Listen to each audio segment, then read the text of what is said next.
શ્રી પુરુષોત્તમ ભગવાનની જય।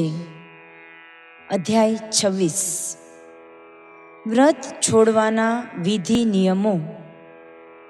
સુત પુરાણી બોલ્યા, હે શુનકાદિક મુનિઓ, હવે મુનિ વાલ્મીકી રાજા દ્રઢ ધનવાને વ્રત છોડવાની વિધિ અંગે જણાવે છે, તે હું તમારી સમક્ષ કહું છું, તે સાંભળો।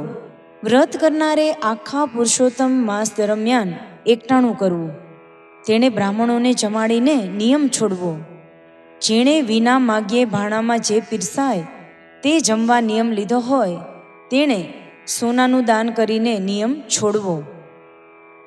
આખો માસ ઉપવાસ કરનારે દક્ષિણા સાથે ગાયનું દાન કરવું। અગર દૂધ અથવા દહીંનું દાન આપ્યા પછી ફળનો ત્યાગ કર્યો હોય, તેણે ફળ દાનમાં આપવું। અનાજનો ત્યાગ કરનારે ઘઉં અને ચોખા આપવા। જમીન પર સૂઈ જનારે ચાદર અને ઓશિકા સાથે ગાડલું આપવું।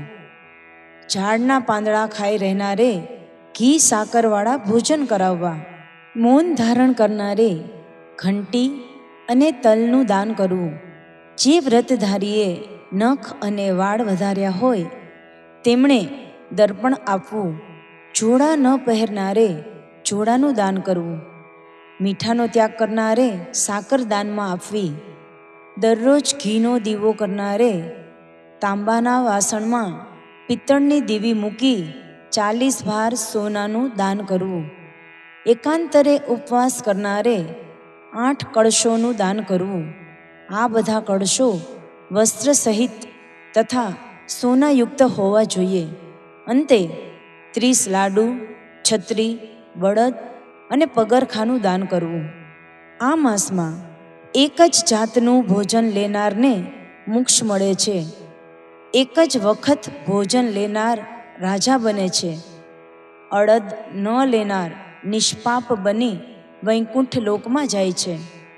શુક્લ પક્ષ તથા કૃષ્ણ પક્ષની દશમ, 11સ, 12સે ઉપવાસ કરનાર દેવલોકમાં જાય છે, તે વૈકુંઠ ધામ પામે છે। આ માસમાં બ્રાહ્મણે પોતાને ઘેર ઘાણી પીલાવી નહીં।